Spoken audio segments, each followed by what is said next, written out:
próxima noche David Ojeda estará contando también para los públicos, también estará un espectáculo de Juana la Loca con la primera de Castilla, en breve, y tendremos una presentación de la semana última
de León, que hace que yo me sienta bien cuando el fresquito arrecia afuera y una que tiene que hacer cositas para que me estamos ya en las navidades. ¿Qué tal lo llevamos? Ese bueno me ha gustado. Bueno, ¿tenéis algún deseo de cara al 2022? No sé, escribimos que de la biblioteca no sé. ¿Tenéis algo, le vais a pedir algo especial a Papá Noel, a los Reyes? No. Pues os voy a contar mi deseo. Yo le voy a pedir a Papá Noel y a los Reyes Magos y a todos aquellos que concedan deseos que en el 2022 esto ya baje y nos podamos quitar las mascarillas, todas y todos. Que nos podamos volver a ver las caras. Porque no sabéis cómo he hecho de menos la mitad de vuestra cara. De aquí para abajo me gustaría volver a reconocer. Entonces, mi deseo a los Reyes y a Papá Noel es que en este año que viene podamos deshacernos de las sensación de escribir. Bueno, pues estoy contenta de venir a compartir un ratito de historias con todos y con todas. Vengo con un espectáculo que se llama Recuento. ¿Qué es esto de los recuentos? Los recuentos. Pues diréis, volver a recontar algo. Puede ser, pero también puede ser echarle un mirada atrás en esto que tenemos que se llama vida y buscar hacer un recuento de esos momentos que fueron importantes, que fueron alegres, que fueron tiernos, que fueron determinantes. ¿Tenéis esos momentos en vuestra vida? No lo digan. Bien, porque claro, era un poquito, es que es un momento interactivo, no puedo sacar a hacer nada, no os preocupéis, la pandemia no me deja, si no me encantaría, pero ¿tenéis momentitos así como para recontar en vuestra vida? Sí, este caballero de azul marino, que hace así como te llamas. Rafa, ¿tú tienes algún momento bonito, Rafa? Pues venga, dínoslo. Venga, pero qué memoria es esta, Rafa. A la vez estoy pensando, pero luego te pregunto. Mi amiga, ¿cómo te llamas? Inma. ¿Quién ha dicho Inma? Tú. Bien, yo me llamo a esa señora, pero luego la digo a los textos. Puedo tutearos, ¿verdad? Bien, Inma, ¿algún momento? No me digas que no te acuerdas. Por favor. A ver, everybody, pensad en algún momento alegre, determinante, bonito, impactante. Mi amigo, ¿cómo te llamas? José Manuel ha hecho así, tan bueno. José Manuel, dinos un momento.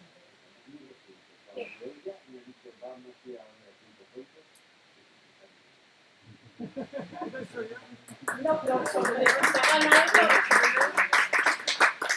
no estamos compinchados. No nos conocemos. ¿A que no? Y tú le has dicho a él, vamos a ver el cuentacuentos que va a estar bien. Esta es la primera vez. La primera vez que vienes a una sesión de cuentos, me toca a mí. Me toca a mí la responsabilidad de que te enamores de los cuentos, Miguel Ángel, esto no se hace. Yo tampoco sabía. Nada. ¿Y cómo te llamas tú? Yo, Belén. Bueno, Belén, pues yo voy a poner todo mi... para conseguirlo. Yo llevo casi 30 años en este oficio, en el oficio de la palabra, en el oficio de contar historias, en el oficio de evocar, de rememorar. Vamos a ver si podemos hacer algo porque te enamores de los historias. ¿Me quedas tú? Te lo prometido es deuda. ¿Cómo te llamas? Socorro, ¿te acuerdas de algún momento así?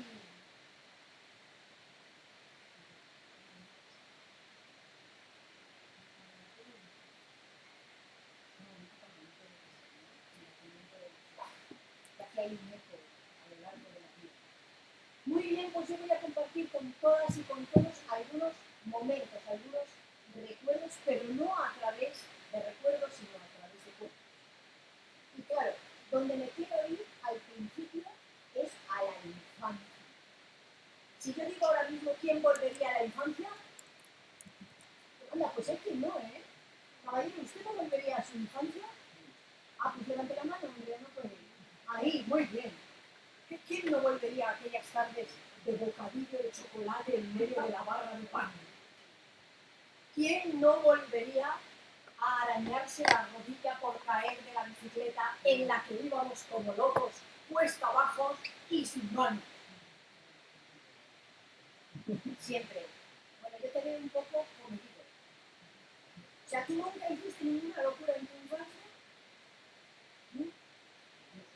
Venga, ¿cuál? En una bajada que dice, iba así, movía todo, y cuando desperté, una señora que lleva para los conejos, me llevó a su casa y desperté en una cama que no la conocía. ¡Madre mía! Trátame de tal. ¿Cómo te llamas? Feliciano, pero tú, ¿por qué cuesta que tiraste? ¿En qué pueblo? Cuidado con las cuestas de Castañeda. No son para irse en mano. Y después despertaste en una cama ajena que estaban cuidando. ¿Y eras muy pequeño? Eso ya es de la adolescencia, ya no de infancia. Pero qué bonita historia, gracias, Feliciano. Pues la infancia es ese territorio mágico, un poco, hablo de la niña, un poco salvaje, un poco por descubrir, que te despertabas por la mañana y tenías delante de ti una aventura por vivir. Yo daría algo por volver a experimentar esa sensación de aventura cada día que te levantabas, hoy con mis 54 años. ¿Qué hay veces que lo consigo? Yo daría algo por volver a aquellos tiempos en los que te despertabas y lo primero que querías era salir a la vida a comértela a bocados. Pues el primer cuento tiene que ver con la infancia y allá va. Y no solo con la infancia, sino también con el amor, porque es un cuento que el hombre al que amo siempre me dice, cuéntame. Así que se lo voy a contar a él.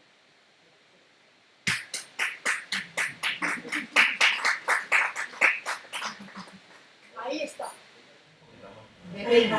¿Ves? Fíjate, o sea, me tiene ahí, es la estética. Bueno, esto dice así. Había una vez un papá que tenía un niño que se llamaba Chiqui. Y Chiqui tenía exactamente 8 años. Y hacía lo que hacen todos los niños de 8 años. Se despertaba por la mañana, se estiraba y cogía el sueño que estaba soñando y lo colgaba en el cabecero de la cama. Para seguir soñándolo después. ¿A qué ya no hacéis esto? Se puede. Hacedlo. Después Chiqui saltaba de la cama, se vestía, se ponía los calcetines y a menudo se ponía uno de un color y otro de otro. ¿Quién lo hace? Yo lo hacía. Pero entonces tú sigues siendo un niño. ¡Me encanta! Vamos a ver si hacías lo siguiente que hace Chiqui. Saltaba de la cama y se lavaba los dientes antes de desayunar. Pues yo me lo lavaba antes de desayunar de niño, sí. A ver si en vez de Rafaela te llamas Chiqui. Ahora lo hago después, pero entonces lo hacía antes. Y el calcetín rojo y el verde era mi... Me compré unos calcetines rojos y otros verdes y me los iba... Uno rojo y otro verde. Ahí está el espíritu de la infancia, eso es. Y lo último que hacía Chiqui, era prepararse antes que su papá lo esperaba en la puerta de casa y juntos se iban. Chiqui al cole y el papá al trabajo. Hasta aquí todo bien, ¿no? Lo que pasa es que el papá de Chiqui tenía un oficio extraño, era mago. Y preparar una maleta de trabajo de un mago no es nada sencillo. Porque cuando queréis tenerla totalmente preparada, la paloma ha ahogado, el conejo se ha escondido y los pañuelos cambian de color sin ton ni son. Así que al papá de Chiqui le costaba su tiempo preparar la maleta para ir al trabajo. Pero el niño siempre aguardaba pacientemente en la puerta y cuando ya el papá había montado todo el material dentro de su maletín, salían por la puerta de casa. Descendían los 4 escalones que separaban la entrada de casa del pequeño jardín que rodeaba aquella casita. Y después atravesaban exactamente 15 pasos hasta la cancela que daba acceso a la calle. Y la cancela estaba rodeada de arizónica, de esa arizónica que cuando le da el sol emana como un olor seco, amaderado, verdoso, un olor que de pronto, sin que tú quieras, te transporta al bosque. ¿La habéis olido? Sí. Ay, por favor, aquí no tenéis arizónicas en Burgos. Esos setos verdes, densos, de hojas agudas, así como... Bueno, oledlos cuando el sol les da, porque es como si inmediatamente entraras en un bosque. Y Chiqui siempre con aquel aroma y agarrando fuertemente la mano de su papá, salía a la calle. Y allí en la acera todas las mañanas pasaba lo mismo. El papá le daba 13 volteretas en el aire, un beso en la punta de la nariz y luego le susurraba las palabras mágicas al oído, muy despacito. Y Chiqui las agarraba y las guardaba en un bolsillo que tenía cerca del corazón.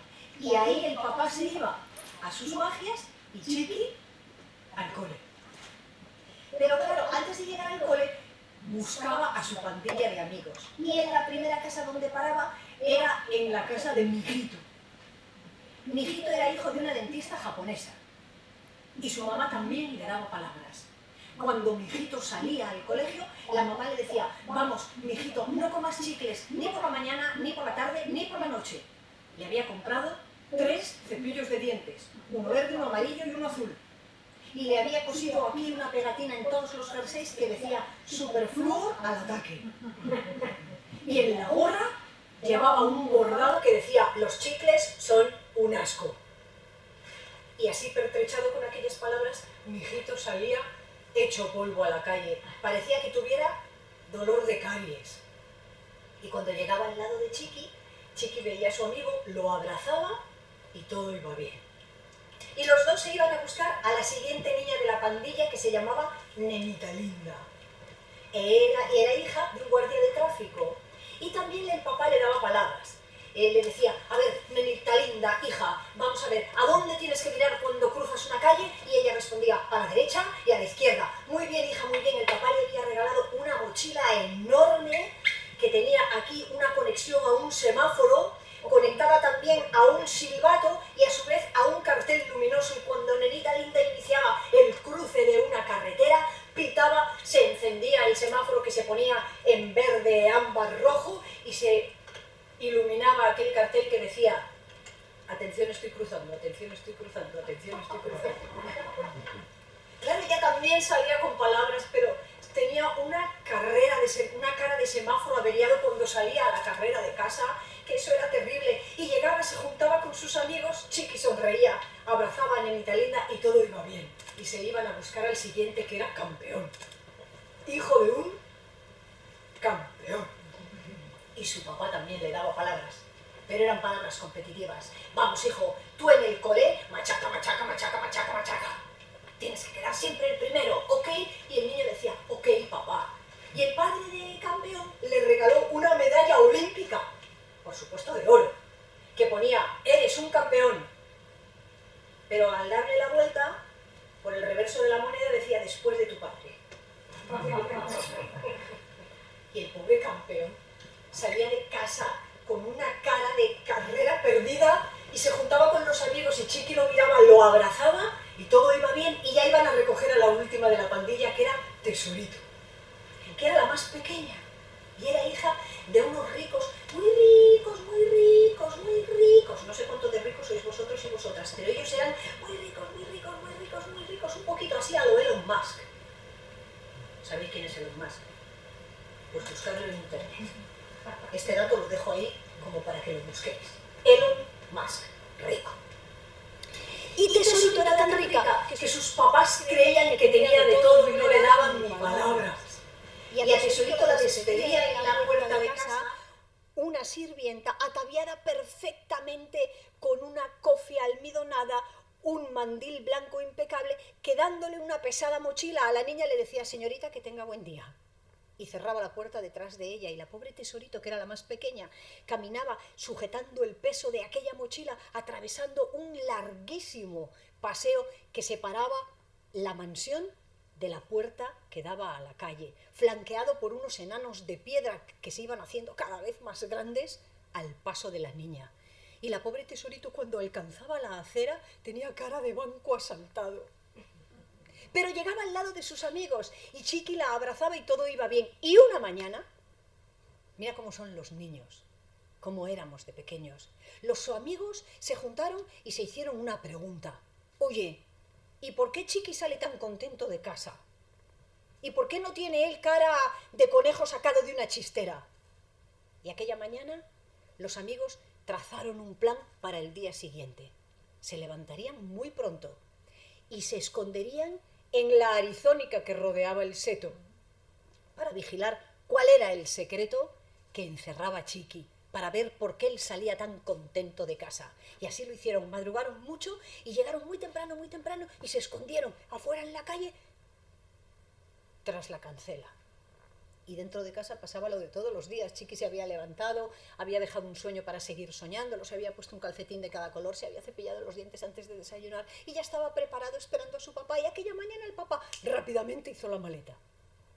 Y padre e hijo salieron de la casa, bajaron los escalones, atravesaron el pequeño camino que llegaba justo a la cancela. Y allí el papá, más por papá que por mago, se dio cuenta de que estaba llena de ojos y de orejas. Y entonces él abrió la puerta con mucho cuidado, salieron a la acera y allí pasó lo de cada mañana.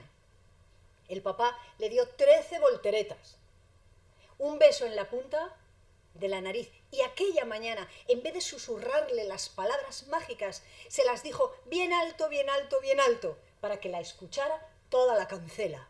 Y las palabras mágicas no eran otras que estas: Chiqui, mi niño, ojalá que hoy también tengas un día feliz. Y este es el primer... Podéis aplaudirme. Me encanta. Esta es la primera historia. Voy a remangarme un poquito en este trópico de Burgos. Esta es la primera historia que nos une con ese sentimiento de la infancia, de qué sencillas son las cosas, qué fácil parece todo cuando somos pequeños. ¿Os acordáis? Qué ricas las meriendas, qué mágicas las noches de Reyes, qué dramáticas las riñas de papá y mamá cuando nos reñían de pequeños por hacer algo, y qué terribles aquellos azotes que nos daban en el culo. Segundo cuento. Vámonos a la juventud. ¿Qué tal la juventud? ¿Cómo la recordáis? A ver, en este sector, mi amiga de verde, ¿cómo recuerdas la juventud? Bien. Bueno, no es que ahora eres joven, pero me refiero a la juventud de los 14, de los 15, de los 20. ¿Qué tal? Despreocupada. Ay, qué palabra tan bonita, sobre todo en los tiempos que corren. Despreocupada. ¿No os gusta esta palabra? Os la doy.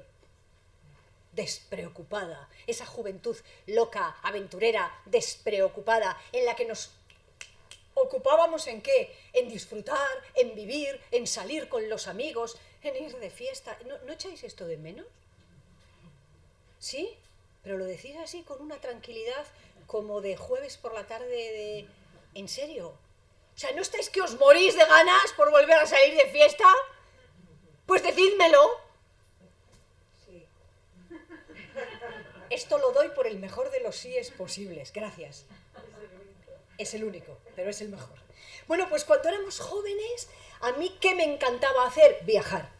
Pero viajar de verdad, o sea, viajar lejos a lugares, por ejemplo, yo viajé a Colombia en mi juventud, luego volví varias veces, viajes de aquellos que el Interrail, o sea, aquellas cosas que hacíamos de aventura, de dejabas atrás a tu familia, no pensabas llamarles en 4 o 5 días, porque no era como ahora que tienes el WhatsApp, que es una turradera, pin, pin, pin, pin, ahí todo el rato al minuto, ¿dónde estás? ¿Qué haces? Pero antes cuando nos íbamos, pues tú tenías la excusa de, papá, voy a viajar al norte de Europa, te podré llamar igual en 4 o 5 días.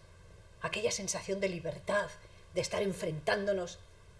Bueno, pues voy a contaros una historia que tiene que ver con uno de aquellos viajes. Tendría yo unos 21 o 22 años, maravilla de tiempo, cuando el grupo de amigos, yo soy de León, no sé si os lo he dicho, el grupo de amigos leoneses que teníamos, una pandilla tal, más otros amigos que estaban en Madrid, decidimos irnos a Irlanda. ¿Habéis estado en Irlanda? Nadie. Mi amiga del sí ha estado en Irlanda. ¿Cómo te llamas? Yo Presen. Presen, ¿en qué parte de Irlanda has estado? Pues estuve en Dublín, En- solamente. Solo en Dublín. Sí. Bueno, entonces, Tenía una sobrina allí y bueno, pues fui a verla y después... curiosa ciudad Dublín, ¿verdad? Interesante. ¿Fuiste a un pub? No. La niña no me llevó. Pero Presen, vamos a ver, ¿vas a Dublín y no has estado en un pub? ¿No? Tienes que volver. Tienes que volver. Ahora cuando pase todo esto del coronavirus, tienes que volver. Ya vas a ver por qué. Decidimos ir a Irlanda y empezar por Dublín, como Presen. Claro que nosotros sí teníamos muy claro que uno de los lugares que íbamos a recorrer eran los pub. Y ahora veréis por qué. En Irlanda, la vida gira en torno al pub. Por ejemplo, tienes algo que festejar, una boda, una pedida de mano, un trabajo, go to the pub. A beber cerveza. ¿Tienes algo triste, una muerte, una despedida? Go to the pub. Te vas al pub y bebes cerveza. ¿Tienes una vida complicada, algo que dirimir, sentido filosófico que escudriñar? Go to the pub. En Irlanda todo se resuelve yendo al pub y bebiendo unas buenas pintas de cerveza negra. ¿Esto también te lo perdiste? No, la cerveza sí que la bebí. Ah, bueno, menos mal, me quedo más tranquila, porque... Bueno, pues nosotros, el grupo de amigos que íbamos, estaba formado por chicos y chicas y 5 de ellos eran y son músicos de tradición folk, igual hasta os suenan. El grupo hoy se llama Hexacorde. Si alguna vez veis este nombre, Hexacorde, no dejéis de ir porque es un grupo que ha renovado la música de raíz folk, de tradición folk. Pero cuando el viaje que os voy a contar, éramos todos muy jóvenes. Estábamos empezando cada uno en nuestros oficios y decidimos irnos juntos a Irlanda. Y por supuesto, una cuentera se va de viaje con sus cuentos y unos músicos se van con sus instrumentos y sus músicas. Y así fue. Se llevaron la gaita, la flauta travesera, la dulzaina, los tambores y con todo eso nos fuimos a Irlanda. Estuvimos en Dublín, viajamos por distintas poblaciones y un día nos encaminamos hacia Galway, que es un sitio, una pequeña población, que tiene un puerto y desde ese puerto se coge un ferry y se van a ver las Islas Aran, que son un espectáculo. ¿Por qué? Porque son unos peñascos en medio del mar que no tienen nada de vegetación, pero que tienen una tradición muy curiosa en Irlanda, que es que los habitantes de las Islas Aran hacen unas huertas espectaculares. Incluso hacen concursos anuales de ver quién tiene la mejor huerta. Y nosotros dijimos, vamos a ver eso. Y llegamos con los coches a Galway, y en Galway cogimos el ferry. ¿Habéis montado alguna vez en un ferry? Sí, ¿no? Pero en Irlanda no, porque no habéis estado, ¿no? Solo ha estado Presen. ¿Tú, Presen, has montado en ferry? Sí. Bien. Ese ferry desamarró del puerto de Galway hizo una maniobra hacia atrás como para después girar y salir a mar abierto y encaminarse a las Islas Aran. Nosotros, el grupo de amigos, vimos que todo el mundo se subía al ferry e inmediatamente se iba a la parte cubierta que hay en la mitad. Pero claro, nosotros somos de León y nos llaman cazurro. Dijimos, bueno, hombre, nosotros vamos arriba, a la cubierta, ahí, como en el momento ese Titanic, ¿sabéis, no? En esta parte que hace así, es la proa del barco, siempre lo digo mal, entonces la proa así, pues nos pusimos ahí y dijimos, ya verás, esto fantástico, ahora no se ve nada porque había una niebla densa que caía sobre aquel mar gris acerado, pero pensamos, esto en cuanto se mueva un poco vamos a tener una vista fantástica. Y allí que nos quedamos, de pie, los instrumentos y nosotros.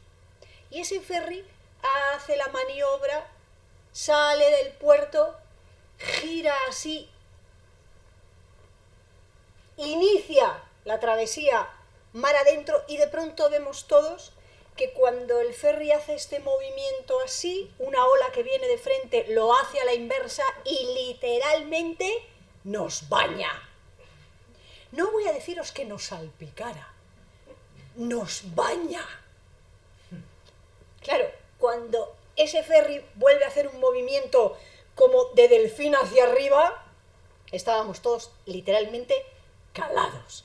Pero como somos de León, somos cazurros, hicimos así y dijimos, vale, esto son 4 gotas. Vamos a seguir aquí pendientes de ver que despeje el paisaje. Y por el rabillo del ojo, pues en mi caso yo alcancé a ver cómo la gente en el interior del ferry se daba codazos y miraba hacia afuera como diciendo... Nosotros nos mantuvimos en nuestro leonesismo, agarrados allí a la proa del barco, y esto que os he contado de ferry sube, ola viene, se repitió 3 veces más. Era ya tal el grado de calado que teníamos que notábamos un chup, chup dentro del propio calzado que llevábamos, ¿no? Entonces, pero nosotros estábamos ahí manteniendo la dignidad, mirando como si estuviéramos viendo algo interesante que no se veía nada, porque aquella niebla no levantaba, solo había una masa gris y cada vez teníamos más frío. Cuando vimos que amenazaba la 4ª ola, mi amigo Rafa, que toca la gaita, la dulzaina, y que es el que tiene más sentido común de todos, dijo así como, bueno chicos, yo creo que aquí arriba está todo visto, ¿no? Porque, o sea, no parece que vaya a levantar hoy la niebla. ¿Qué tal si nos vamos adentro? Y todos así como quien no quiere la cosa dijimos, sí, venga, vamos entrando. Cuando entramos en el interior del ferry, la gente mal disimulaba la risa que le daba nuestro aspecto, que veníamos como pollitos, empapados. Nos sentamos allí, dejamos un charco alrededor nuestro y al llegar a las Islas Aran, al puerto, todo el mundo bajó, nosotros descendimos. ¿Y a dónde nos fuimos? Al pub. Al único pub que había en las Islas Aran, porque acabábamos de sufrir un verdadero drama. Estábamos empapados hasta la ropa interior y dijimos, vamos al pub, tomamos una cervecita, nos secamos un poco y tal. Si no habéis estado en un pub irlandés, os voy a contar algo importante. Cuando la puerta se abre, normalmente la barra queda a la izquierda. Entonces tú entras por la puerta, miras y de pronto ves una línea interminable de hombres y mujeres acodados en la barra del pub que como si fuera una coreografía precisa se giran al tiempo y te miran. Y la sensación de quien entra es terrible, porque ves toda una barra llena de cervezas enormes y de gente que te está mirando fijamente. Entramos, experimentamos aquella mirada irlandesa y escogimos una silla, una mesa con sillas y nos sentamos. Al fondo del pub iba a empezar un espectáculo de storytelling, lo mismo que estáis viviendo vosotros ahora. Como yo no hablo inglés, le dije a mi amigo Rafa, te pago todas las cervezas que puedas beber en este viaje, recomendación, esto no lo hagáis nunca, porque se llevó todo mi presupuesto. Le dije, te pago todas las cervezas que te puedas beber en este viaje, pero vete al fondo, escucha la historia y luego me la traduces. Y Rafa, que se sabía, bebedor de cervezas, mucho más que de otra cosa, me dijo, venga, hecho, trato hecho. Se fue al fondo y escuchó la historia que os voy a contar. Llegáis a tiempo, bienvenidas. Buenas tardes. Escoged sitio que llegáis justo a tiempo de la segunda historia. Bien, pues entonces, imaginaos, estamos en un pub irlandés, unas luces bajas, un olor a madera, a tabaco, porque entonces se fumaba, a cerveza, esa mezcla de olor agrio, y al fondo había un storyteller, que es lo mismo que yo, pero en inglés y en hombre. Y contó la historia que ahora os voy a contar a vosotros. Que escuchó mi amigo Rafa, que me tradujo y que se bebió en cervezas en aquel viaje. Y la historia dice así. Había una vez en las Islas Aran una familia de marinos, los O'Flaherty. Desde que la memoria de los habitantes de las Islas Aran recordaba a esta familia, todos en ella habían sido marinos. No solo el joven Brian O'Flaherty, que es el protagonista de esta historia, sino el padre, el bisabuelo, el tatarabuelo, todos los O'Flaherty habían sido marinos con una obsesión entre ceja y ceja. Todos en su vida habían salido a la mar con el objetivo de pescar una sirena y no lo habían conseguido.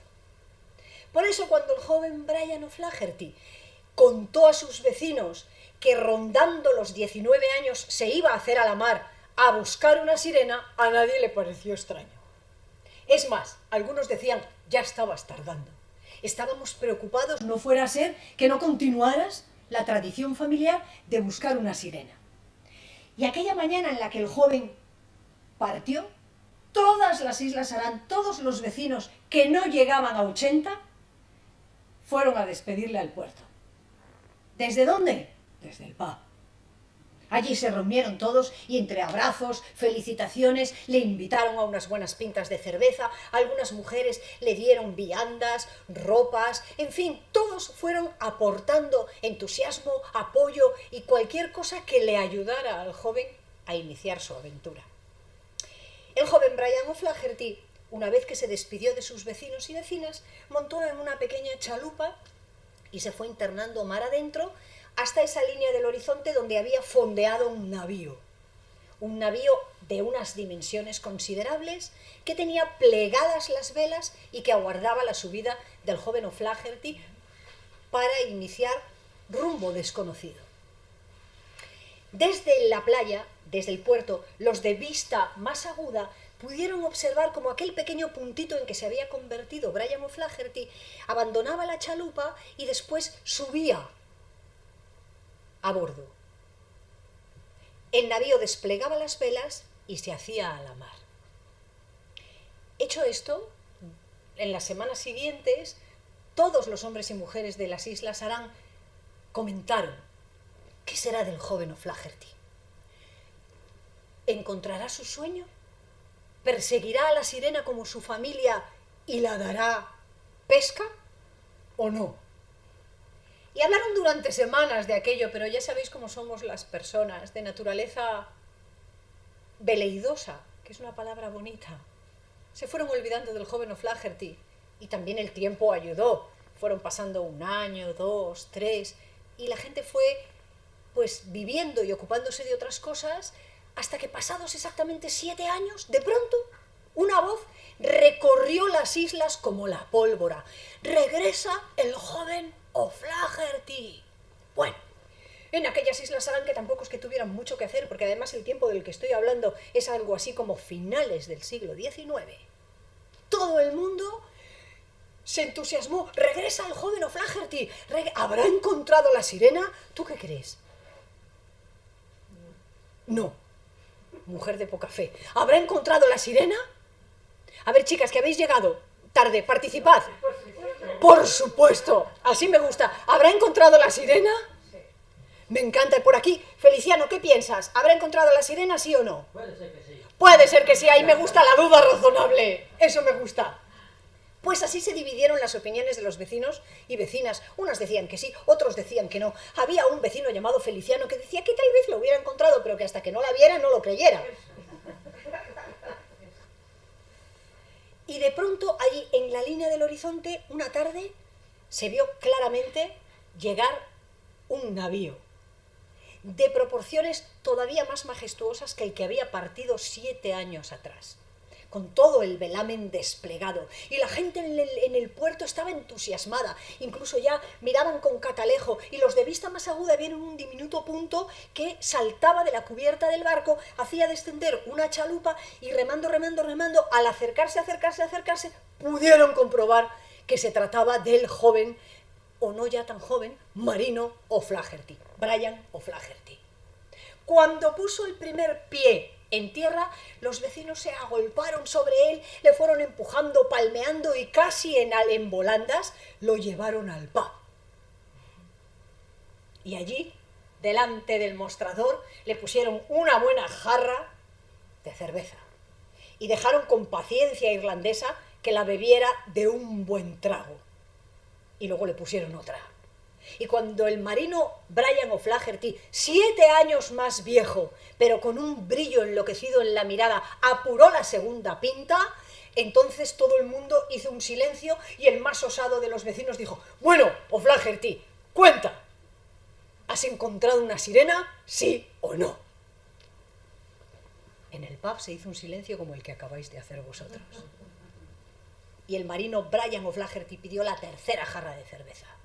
Y se tomó su tiempo para beberla, mientras los vecinos no podían más. Y cuando dio el último sorbo, levantó la cabeza, miró y dijo: sí, la tengo en el barco. De la garganta de todos aquellos paisanos y paisanas salió un ¡oh! Podíais practicar, ayudadme. De la garganta de aquellos vecinos y vecinas salió un ¡oh! ¡Sí, señor! ¡Qué bonito! Así se hacen los ohos en las Islas Aran y en Burgos. Muy bien. Un oh que venía como de las tripas. ¿Y cómo es? ¿Cómo es? Comenzaron a preguntar. Dinos, descríbela, muéstrala, queremos verla. Y Brian O'Flaherty comenzó a narrar que la había encontrado 3 años después de salir de las Islas Aran, en unos mares tan azules, tan calmados y tan calientes que si hablara de ellos nadie le creería. Y que fue por azar. Tiró la red, dispuesto a pescar comida, peces, y allí, enredada en aquella red, subió una sirena. Todo el mundo hizo un silencio, y el más osado dijo: ¿pero cómo es? ¿Cómo es? Y O'Flaherty siguió describiéndola. Les explicó que tenía un pelo largo, larguísimo, de un color cobrizo, como si estuviera envuelto en llamas, unos ojos verdes, como el fondo del mar, una piel blanca y fría, una cintura breve, unos pechos redondos. De las gargantas de los hombres salió un ¡oh! Y de las gargantas de las mujeres salió un ¡ah! Pero O'Flaherty siguió contando y les explicó cómo era, y de pronto les dijo que era el ser más hermoso que había visto en su vida, pero que de la cintura para abajo tenía una cola gigantesca, enorme, espectacular, formada por miles y miles de escamas plateadas que cuando reflejaban la luz del sol parecían arcoíris en movimiento.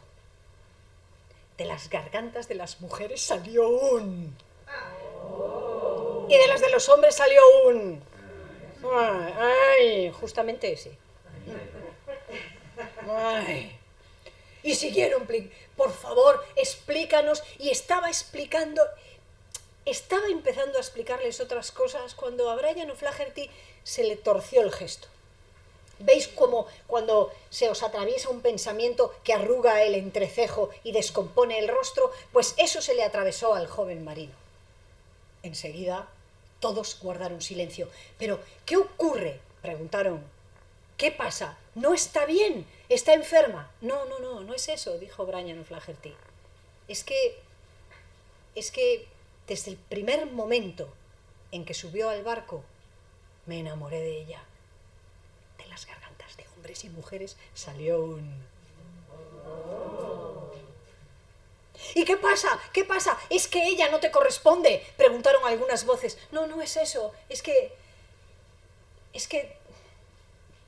la amo profundamente, pero no solo la amo, es que la deseo y no puedo hacer nada, porque de la cintura para arriba es el ser más espectacular que he visto y me roba el sueño y sus ojos verdes me llevan al fondo del mar cada vez que me mira, pero de la cintura para abajo es un pez.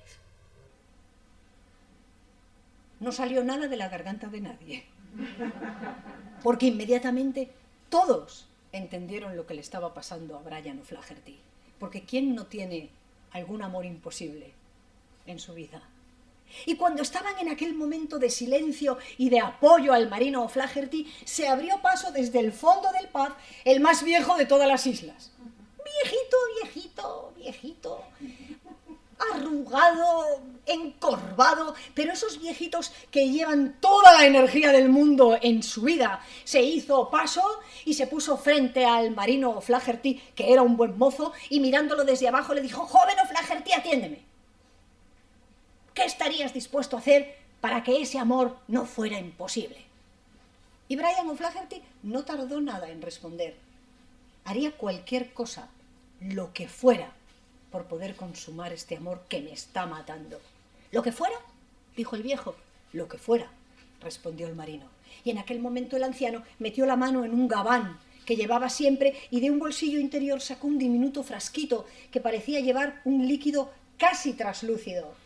Lo mostró bien a todo el mundo en el pub y le dijo a Brian O'Flaherty: «Toma, te lo doy para que consigas culminar ese amor que tanto te atormenta.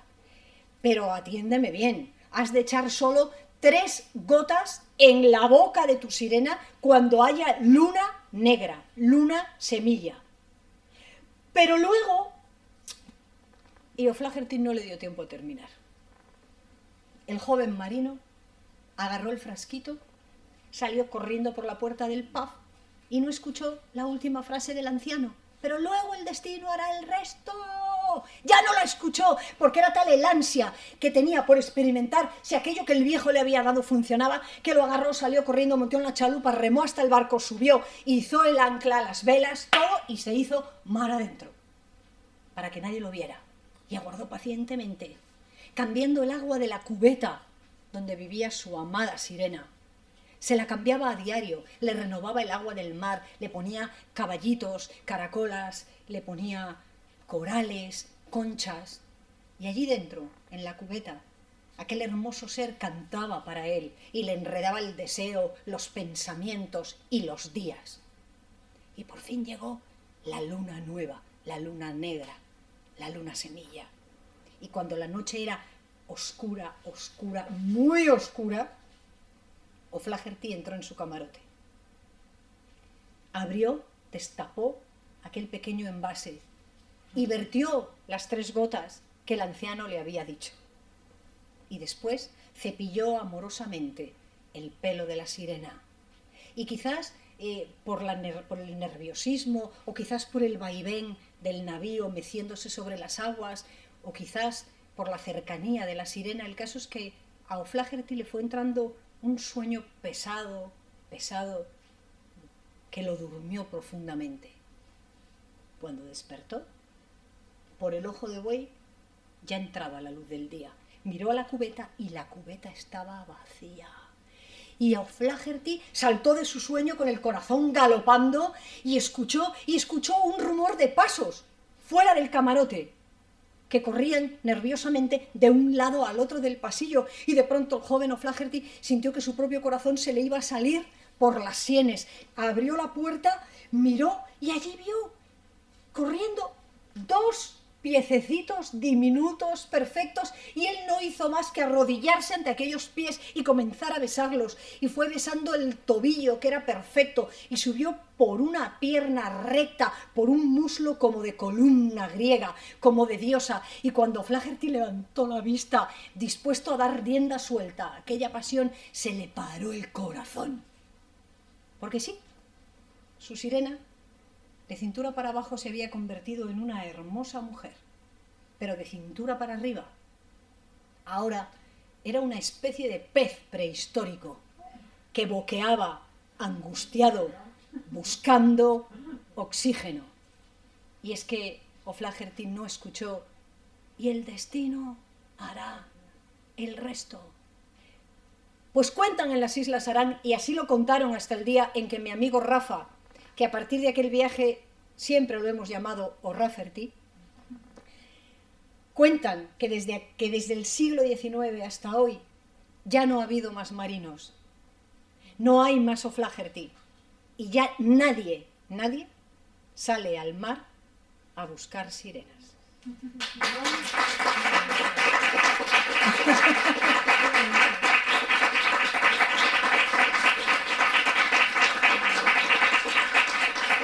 Madre mía, qué bien.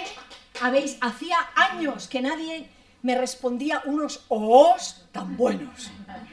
¡Qué maravilla! ¿Vais bien? Bien. Esto estábamos en la juventud, ¿no? Esto es el recuento de la juventud. Pero claro, hay otro recuento, otros de momentos que son los familiares. ¿Atesoráis momentos familiares en vuestro corazón que llegan hasta hoy? ¿Recordáis momentos con abuelos, con padres, con hijos? ¿Sí? No hace falta que me los contéis, solo que yo os vea. Entiendo que después de lo habéis quedado agotados, ¿eh? Lo entiendo. Pues yo voy a hablaros del momento familiar que tiene más peso en mi vida. A ver qué os parece. Os he dicho que soy de León. Mi padre es de un pueblo... Mis padres son muy mayores ya y están bastante malitos. Mi padre es de un pueblecito llamado Palanquinos, igual hasta os suena a alguien. Allí al lado de Valencia de Don Juan, Mansilla de las Mulas, no, hacia Benavente. Bueno, es un pueblo pequeñito. O sea, cuando mi padre vivía allí, que podía tener 800 habitantes. Hoy en invierno no llegan ni a 400, yo creo. En verano hay más porque pues, vienen los veraneantes y esto, pero... Mi padre de Palanquinos, mi madre gallega. Pero por cosas del trabajo, de la familia materna, se fueron a Palanquinos, que entonces era un pueblo próspero, porque tenía fábrica de harinas, tenía estación de Renfe y FEBE. ¿Sabéis lo que es la FEBE? Ferrocarril de vía estrecha. Vale. Esto era una maravilla de tren que va de León a Bilbao, entre montañas. Iba a tal velocidad cuando yo era una chavala que tú te podías bajar y volver a subir corriendo. Esto era como nuestra experiencia vital cuando teníamos 15 o 16. Cogíamos el tren de FEBE para bajarnos, dejarle un poquito de ventaja y volver a subir. Y se conseguía. O sea, que imaginaos la velocidad que llevaba el tren de FEBE. Bien, pues mi padre y mi madre se hicieron novios en Palanquinos y se casaron. Estas cosas de antes, ¿no? Y entonces, cuando se casaron, mi padre le dijo a mi madre: Isabelita, ¿qué quieres de regalo? ¿Qué prefieres? ¿Un 600 o un viaje de novios? Esto es muy bonito, ¿no? O sea, es muy bonito. Mi madre, que tenía una mente preclara, dijo: viaje. ¿Qué más vale viaje en mano que ciento volando? ¿Y a dónde quieres ir? Y ella dijo: a Italia, a Roma. Porque siempre le había gustado conocer Roma. Entonces se fueron de viaje de novios a Roma. ¿Habéis estado en Roma? Sí. ¿Conocéis la Fontana de Trevi? Sí. Bueno, cuidado con ella, ¿eh? Cuidado con ella. Sí, pues mi madre llegó a la Fontana de Trevi, cogió una peseta, se puso de espaldas y por encima del hombro izquierdo tiró la peseta y deseó: quiero ser madre. Y aquí viene lo maravilloso de esta historia. Somos 15 hermanos. Reíros, podéis reíros, porque esto yo lo tengo superado. Lo tengo superado hasta tal punto que en Torrejón de Ardoz, digo bien, Luis, hay un parque en Torrejón de Ardoz. Bien, es que siempre digo Alcorcón y es Torrejón. En Torrejón de Ardoz está el Parque Europa. No sé si lo conocéis. Es un parque en Madrid que tiene como representaciones de los monumentos emblemáticos. La Torre Eiffel, el Arco del Triunfo y está la Fontana de Trevi. Yo cada vez que voy al Parque Europa rodeo la Fontana de Trevi y ni me acerco. No, yo voy de Alemania a París directa. No vaya a ser que acercándome a la Fontana de Trevi tenga yo el momentazo de pedir algo y vaya y se me cumpla. Entonces yo a la Fontana de Trevi, lagarto. Entonces mi madre fue, llegó, dijo: me gustaría ser madre. 15, somos 15. No hay gemelos, que siempre me preguntan esto. No hay gemelos. Yo soy la octava. hay chicos, chicas. Entonces voy a contaros qué pasó un verano en mi casa, porque es que esto no tiene desperdicio. Mi madre Isabel, dedicada a lo que es una auténtica SL, que no es una sociedad limitada, son sus labores. Pero vamos, que parece una pyme, porque cuando tienes 15 hijos, si te dedicas a tus labores es que tienes una pyme montada en casa. Mi padre era filósofo de profesión, hasta que se jubiló. Que claro, yo con la perspectiva del tiempo digo, pero ¿y papá no podía haber escogido, qué sé yo, ser empresario o político o algo, no sé, algo que fuera más lucrativo, ¿no? Que no filósofo. Bueno, pues ahí están mi padre y mi madre. Mi madre era la mente organizativa de la familia. Y os voy a contar cómo organizaba mi madre la casa. Cerca de León hay un pueblecito llamado el Val de San Lorenzo. ¿Alguien lo conoce? No. Bueno, esto en León lo conoce todo el mundo. El Val de San Lorenzo es un pueblo famoso por la lana, la calidad de la lana. Entonces, todos los septiembres, mi madre decía a mi padre, vamos a coger el autobús y vámonos al Val de San Lorenzo, que hay que comprar o mantas, o jerseys, o lo que fuera, ¿no? Entonces yo os voy a contar qué pasaba cuando compraban jerseys.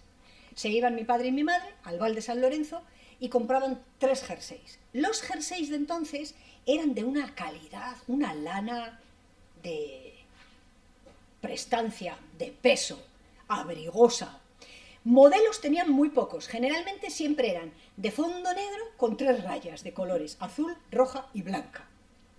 Pero aquella lana, igual en las mantas, la lana del Val de San Lorenzo tiene 2 cualidades. Una es que pesa como un demonio. O sea, tú te metes en la cama con la manta del Val de San Lorenzo y empiezas a sentir como la manta te pesa, te oprime, ¿sabes? Como que te quiere arropar en exceso. Y con los jerseys pasaba igual. Tú te lo ponías y aquel jersey se pegaba a tu cuerpo. Y la segunda característica maravillosa es que tanto las mantas como los jerseys tenían un pelo de la lana que siempre picaba. Y no siempre en el mismo sitio. A veces picaba aquí, a veces picaba aquí, a veces picaba aquí, pero siempre picaba.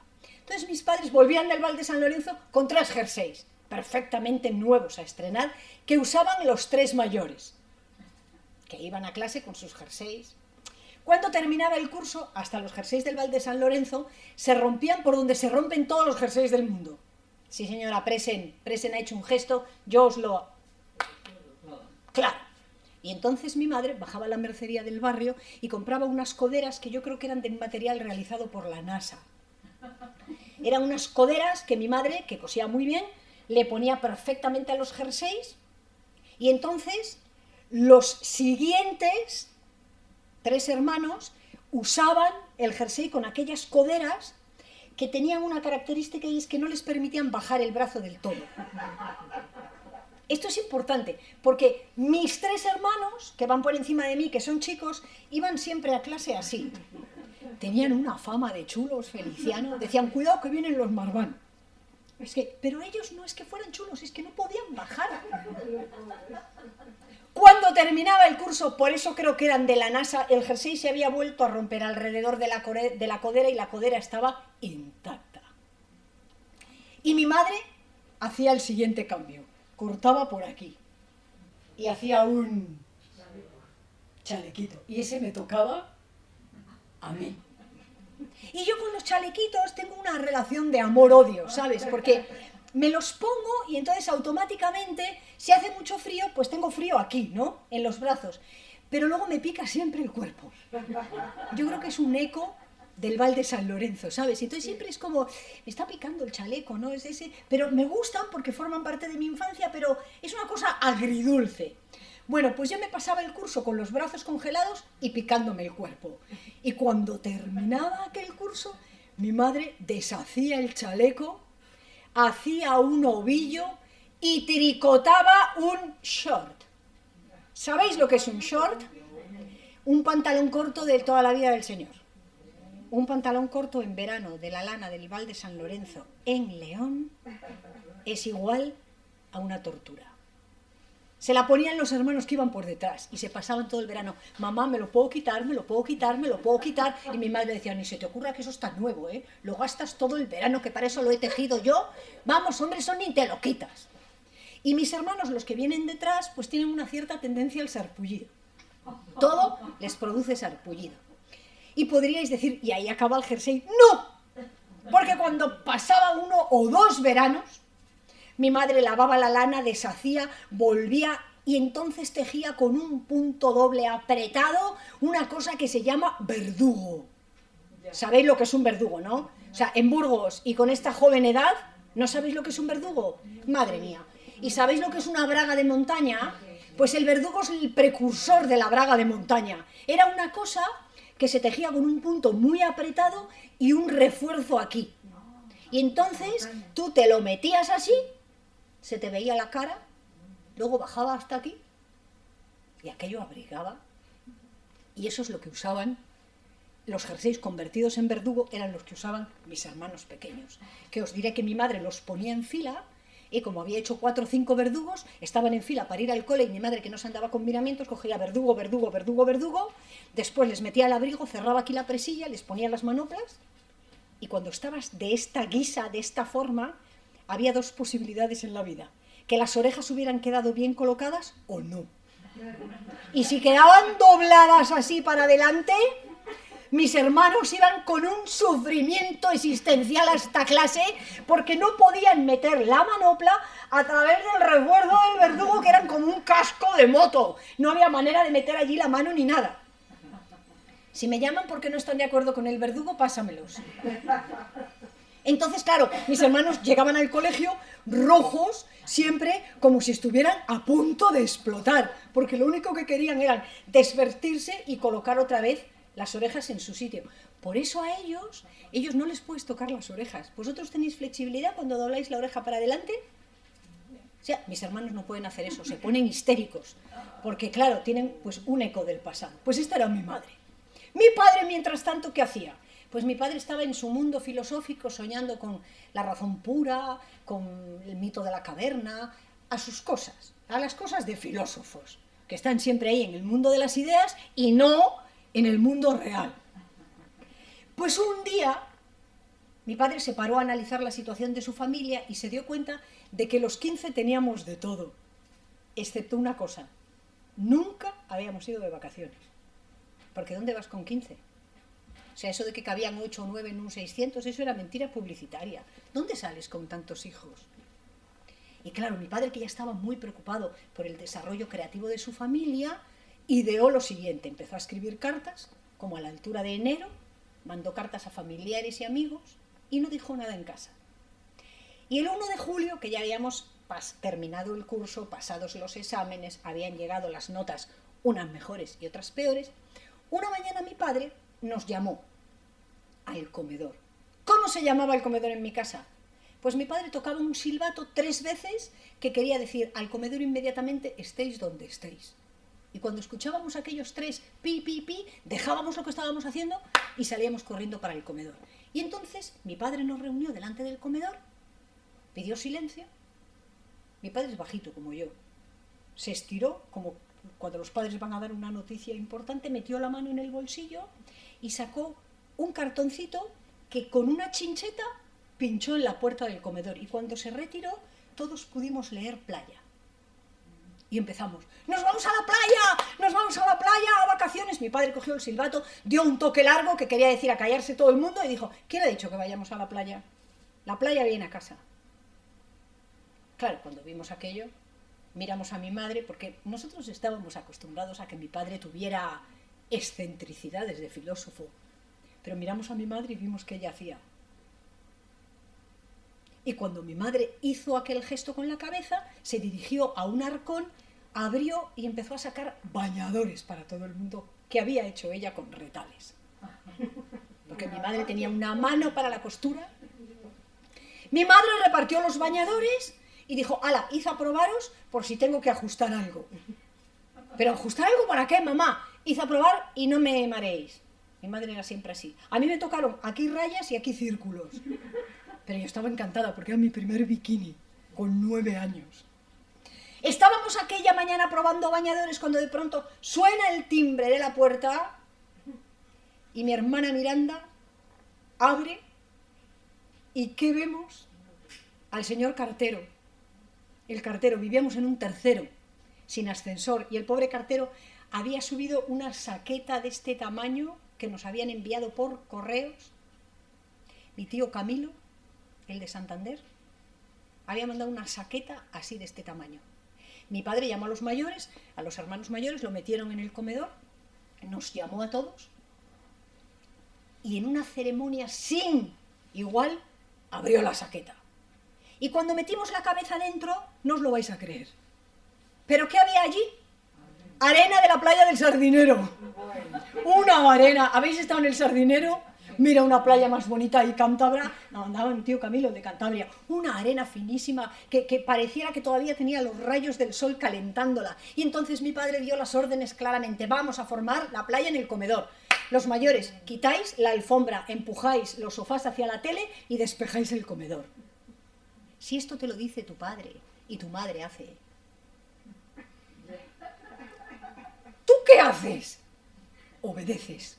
Así que todos nos pusimos a la tarea y a lo largo de aquella mañana quitamos, despejamos y preparamos la playa. No había mucha arena, no daba para dunas, pero hicimos una playa apañada. Mi madre dijo, venga inmediatamente todo el mundo a sus habitaciones, os ponéis los bañadores, que para eso los he hecho yo. Y nos pusimos los bañadores. Y cuando volvimos al comedor, ahí estaba mi madre en la puerta del comedor con un tarro de aquellos de Nivea de entonces. No sé si os acordáis, aquella Nivea untuosa que daba igual que estuvieras 4 días dándole, que no se absorbía. Pues mi madre nos fue pasando Nivea a todos por un lado y por el otro. ¿Por qué? Porque los Marván, ¿veis el color que tenemos? Pues nos quemamos con que nos mire el sol. Y además es que este color pasa del blanco al rojo, del rojo al pelado y vuelve al blanco. Y nunca nos ponemos morenos. Entonces mi madre, por si acaso tomábamos el sol en la playa, nos untó considerablemente de Nivea. Y abrió la ventana del comedor por donde entraban unos rayitos de sol. Y entonces allí los mayores se bronceaban a cuartos. Se ponían así, luego así, luego así y luego así. Mientras los pequeños jugábamos en la playa con una rasqueta y un rastrillo y una pala y un cubo que nos habían comprado. Que además era todo muy fácil, porque ahora es todo muy complicado, tienes que negociar con tus amiguitos, préstale, entonces era muy fácil. O me das el cubo o te zumbo. Era sencillo. Y claro, y entonces allí iban pasando los días, las mañanas, cuando de pronto llegó el 18 de julio, una fecha muy emblemática, y suena el timbre de la puerta y va a abrir mi hermano Luis. Y al abrir, ¿qué ve? Al pobre cartero, apoyado, sin resuello. Yo hoy creo sinceramente que pensando que aquella familia estaba loca, jadeando les explico que no podía subir, que estaba en el segundo y ya no podía cargar con los bidones, que le ayudaran. Y es que llegaron 2 bidones así, de ese vidrio de color verde botella. ¿Y dentro qué había? Sí, ¿quién lo ha dicho? Bien, agua del mar, era del Mediterráneo. Sí, lo mandaba nuestra tía Anaís, que vive allí, vive en Alicante. Y mi padre escogió Mediterráneo porque pensó que si nos traía Cantábrico o Atlántico, igual como los de León nos ahogamos en un vaso de agua, igual. Y dijo Mediterráneo, que es más tranquilo. Y entonces subieron y ya no tuvo que explicar nada. Abrimos aquellos bidones y mi madre dijo, a ver niños, el mar se pone en el pasillo. Teníamos un pasillo largo, entonces mi madre puso platos y cazuelas en el centro del pasillo y echamos el mar. Imaginaos la situación. Tú entrabas por la puerta de mi casa y se abría el pasillo. A la derecha estaba el comedor, a la izquierda la cocina y luego a derecha y a izquierda las habitaciones y al fondo el cuarto de baño.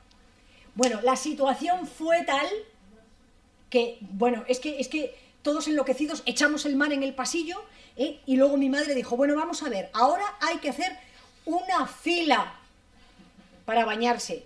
A ver, vamos a hacer una pausa, que se van las 2 amigas que han llegado tarde, pero se van pronto. Nada, os perdéis el final. ¡Hala! Muy bien, pues nada. Que acabe muy bien, ¿eh? Venga, claro, luego os lo cuentan. Pedid que luego os lo cuentan. ¡Hala, Belén! Luego se lo cuentas. Venga. Bueno, entonces echamos allí el mar y no os he dicho que en la familia Marván hay 2 conceptos importantes.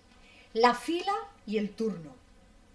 Cuando tienes una familia de 15 hermanos, o haces turnos y lo haces todo por fila, o tu vida es una locura. Mirad si yo llevo la fila incrustada en mi cabeza, que yo voy por la calle y veo una fila y me pongo. Me da igual para qué.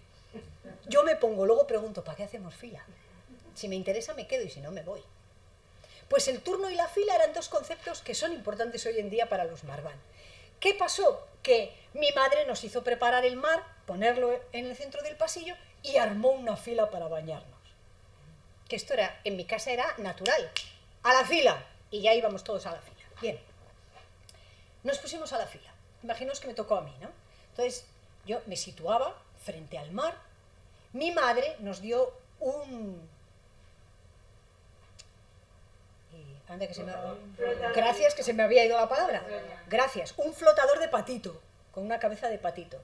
Entonces lo metíamos así por debajo, porque es que nadie nadaba. Y cuando ya estábamos preparados, mi padre sacaba el silbato y decía, nena, que es como me llaman en casa, ¿estás preparada? Y yo, sí, papá. Daba un toque corto y entonces yo metía un pie en una cazuela y otro en otra. De aquí, los Marván tenemos un excelente sentido del equilibrio. Yo voy en el metro en Madrid y no me tengo que agarrar. Yo voy ahí surfeando el metro. Entonces, aquí venía la frase que marcó mi infancia, de ese año. ¡A la hija!, me decía mi padre, tienes 3 minutos para hacer lo que te dé la gana. Y tú con los pies en el Mediterráneo, sin poder moverte. Porque claro, no te podías mover porque no podías tirar mar, porque no había mucho. ¿Y qué hacíamos? Soñar. En el fondo del pasillo habíamos puesto en la puerta del cuarto de baño una ola gigante, un póster de ola gigante. Y entonces cuando tu padre te decía, a la hija, haz lo que te dé la gana, yo ahí tenía 3 minutos para imaginar, para soñar. Y a veces pensaba que era un pirata que iba a abordar a los ingleses. Otras veces pensaba que era una damisela salvada por algún capitán inglés. Es que veíamos mucho sábado cine por la tarde. Otras veces pensaba que era un cangrejo. Bueno, ahí andaba yo en mis sueños cuando escuchaba el silbato de mi padre que decía, se acabaron los 3 minutos, sal. Y entonces yo salía con mucho cuidadito, me secaba los pies para no derramar mar y me iba al final de la fila por si acaso, con suerte, me tocaba otro baño. Si todo se hubiera quedado ahí, yo os lo estaría contando igualmente, pero es que no se quedó ahí. A finales de julio llamaron al timbre y ahí fue mi hermana Luisa. Y cuando mi hermana Luisa abrió la puerta, se encontró con que el cartero, ya mucho más relajado, traía una caja enorme, transparente, como de plástico, y dentro venía un pez, que lo enviaban desde Cádiz, la familia que tenemos en Cádiz. Y además del pez, desde Cádiz nos habían mandado montones de conchas. Y entonces mi madre dijo, hola hijos, vamos a salpicar las conchas por la arena y el pez lo ponemos a la entrada en una fuente de vidrio. Y a primeros de agosto llegaron las cajas que mandaba mi tía de La Coruña, mi tía Tere. Y eran 3 cajas llenas de cangrejos vivos. Y como todas las mujeres de la familia son muy mañosas con la costura, mi tía había hecho unas rocas forradas como de fieltro verde. Y mi padre analizó la situación y dijo, venga, las rocas delante de la tele y echéis ahí los cangrejos. Y entonces, fijaos la situación, nos levantábamos, desayunábamos, nos íbamos, nos poníamos los bikinis, nos íbamos a la playa y mi padre decía, venga, vamos a ver, ¿habéis hecho los deberes? Y todos, no, papá. Entonces nos decía, pues hacedlos porque hay bandera roja y no podéis bañaros.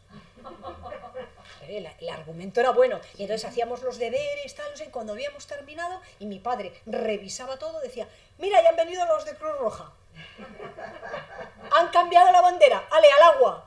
Y entonces ahí unos iban al agua y otros nos dedicábamos a llevar cangrejos de una roca a otra. Pero no creáis que los cogíamos con pinzas, les poníamos los dedos con la esperanza de que nos hicieran alguna cicatriz para luego al volver al cole enseñarla. Pero no, ni cicatrices ni moreno.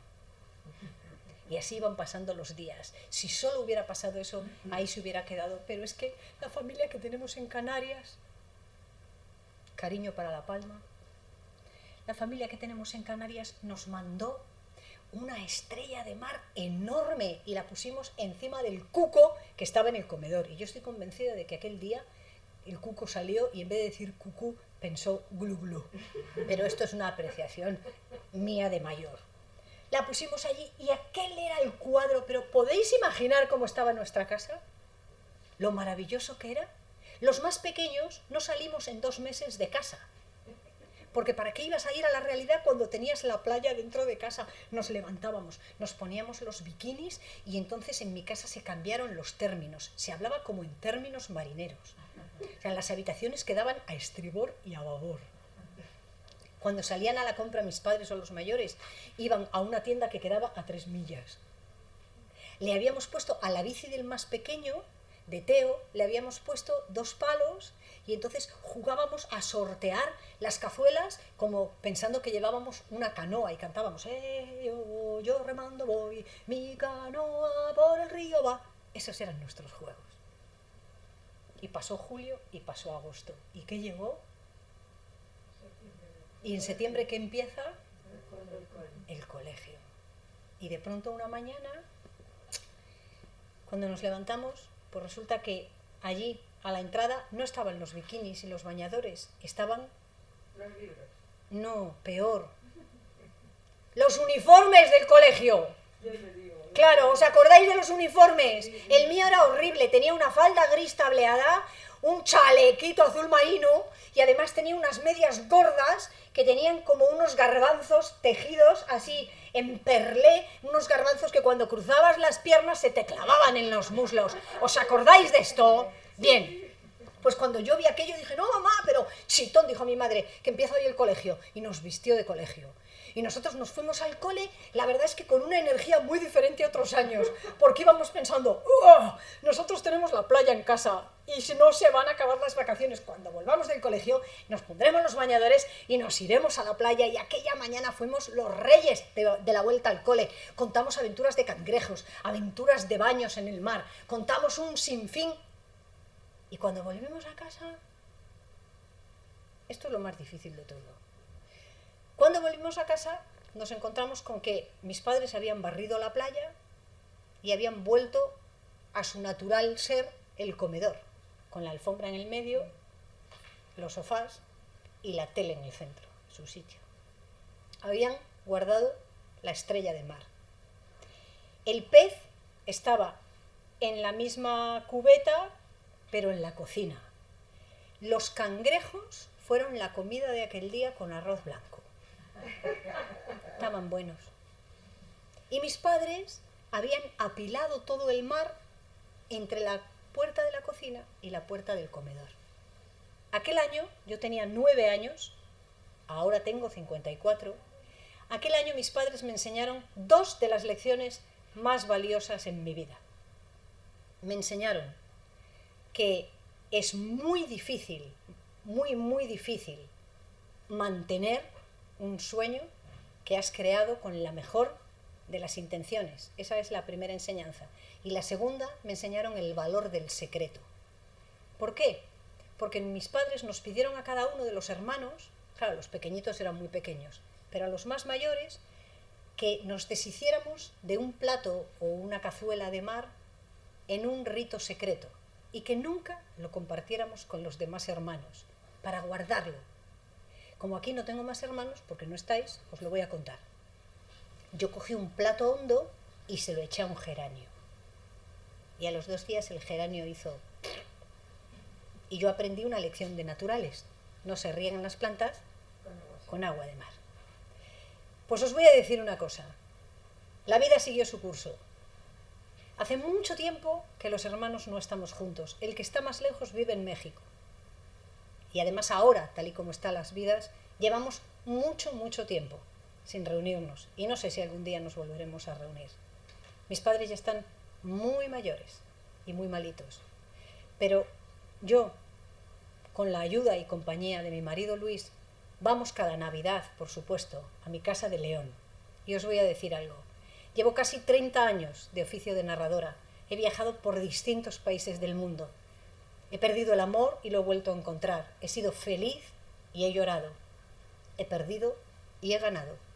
Pero nunca he experimentado una emoción tan fuerte como la de cada Navidad, cuando llego a casa y escarbo entre las maderas del suelo del comedor, con el afán de encontrar un granito de aquella arena de playa de mis primeras vacaciones en el mar. Qué bonito.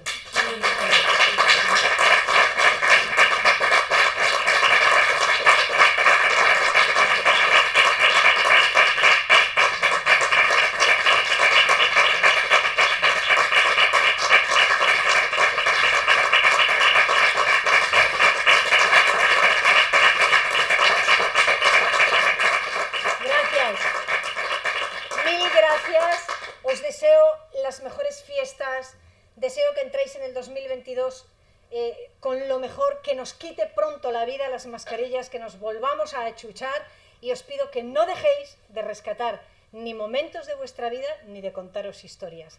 Y gracias por venir esta tarde a escuchar a esta narradora. Gracias.